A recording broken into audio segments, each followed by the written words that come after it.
بسم اللہ الرحمن الرحیم۔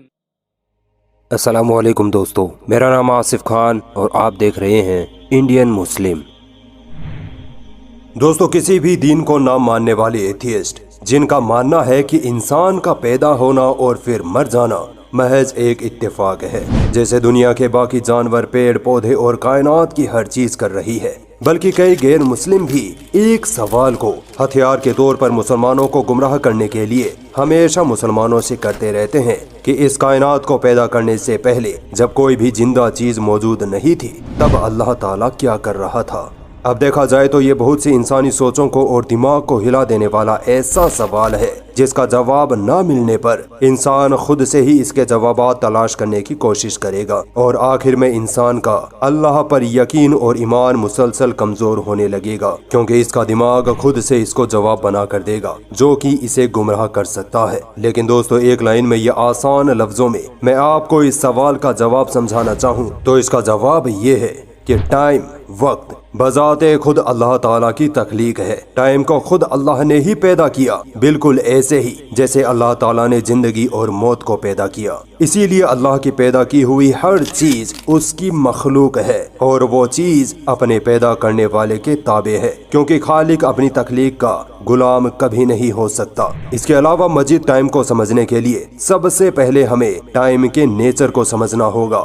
ہماری دنیا میں عام طور پر دیکھنے میں یہی لگتا ہے کہ وقت ہر ایک کے لیے، یعنی دنیا کے ہر انسان کے لیے اور پوری کائنات کے لیے بالکل ایک طرح سے گزر رہا ہے، لیکن آج کی سائنس یہ کہتی ہے کہ ایسا بالکل نہیں ہے، بلکہ ٹائم ریلیٹیو ہے، یعنی کہ ٹائم دو لوگوں کے لیے بالکل الگ طرح سے کام کرتا ہے۔ آئنسٹین کی تھیوری آف ریلیٹیوٹی کے مطابق ٹائم اور سپیس کے اندر ایک ریلیشن موجود ہے، کیونکہ سپیس میں جانے پر وقت بالکل الگ طریقے سے بیہیو کرتا ہے۔ فار ایگزامپل، آج میں ایک جگہ پر جانے کے لیے سفر طے کرتا ہوں جہاں تک پہنچنے میں مجھے 1 گھنٹے کا وقت لگتا ہے، لیکن اسی سفر کو میں ایک سائیکل پر بیٹھ کر طے کروں تو اس میں مجھے 30 منٹ لگیں گے۔ اسی طرح اگر یہ سفر دنیا کی سب سے تیز رفتار گاڑی سے کیا جائے تو وقت میرے لیے اور کم ہو جائے گا، یعنی کہ میں یہ سفر بہت جلدی طے کر لوں گا۔ اسی طرح اگر یہ سفر پلین یا جہاز سے طے کروں تو میرے لیے وقت اور زیادہ کم ہو جائے گا، اور یدی یہی سیکوینس میں برقرار رکھوں تو دنیا کی سب سے تیز رفتار یعنی سپیڈ آف لائٹ سے سفر طے کروں تو میرے لیے وقت مکمل طور پر رک جائے گا، یعنی کہ وقت یا ٹائم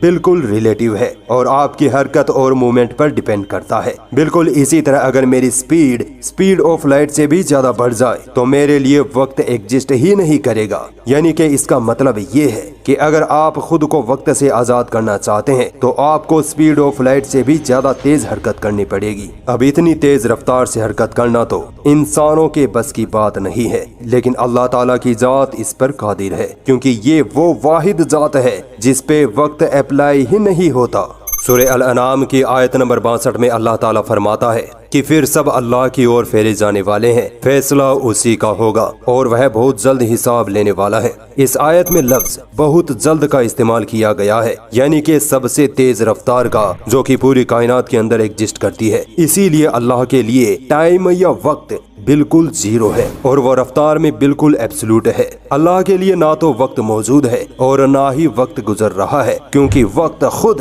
اللہ تعالیٰ کی تخلیق ہے جس پر اللہ کا مکمل کنٹرول ہے۔ ہم انسان وقت کو صرف محسوس کرتے ہیں کیونکہ وقت نے ہمیں محدود کر دیا ہے، اور اگر ایسا نہ ہوتا تو کوئی بھی انسان کبھی نہ مرتا، نہ انسان کی عمر گزرتی۔ اسی لیے شروع سے لے کر آخر تک کے الفاظ وقت کے لیے استعمال ہوتے ہیں، اور اللہ تعالیٰ کی ذات کی نہ تو کوئی شروعات ہے نہ آخر، کیونکہ شروعات اور آخر تو ایسی چیزوں کے لیے ہوتے ہیں جن کے لیے وقت موجود ہو۔ اسی لیے لاجیکلی یہ سوال ہی غلط ہو جاتا ہے کہ اللہ اس کائنات کو پیدا کرنے سے پہلے کیا کر رہا تھا۔ جب ہم وقت کو گزرتا ہوا محسوس کر رہے ہیں تو اس کا مطلب ہے کہ ہم پاسٹ سے پریزنٹ اور پھر فیوچر میں جا رہے ہیں۔ اگر ہر ایک مومنٹ کو ایک تصویر کی صورت میں ایک سیریز میں جوڑا جائے تو وہ ایک مومنٹ یا ویڈیو کلپ بنتی ہے، جیسے ہم انسان زمین پر تصویروں کو جوڑ کر ہر سیکنڈ کے اندر 30 یا 60 بار دکھا کر اسے ایک ویڈیو میں بدل دیتے ہیں۔ اسی طرح زمین کا ہر لمحہ اور پوری کائنات میں گزرنے والا ہر لمحہ اس پوری کائنات کے آغاز سے ہی شروع ہوا، یعنی آسان الفاظ میں کہیں تو وقت کا آغاز اس کائنات کے بننے کے ساتھ ہی ہوا۔ اس کائنات کے بننے سے پہلے ٹائم نام کی کوئی چیز موجود ہی نہیں تھی۔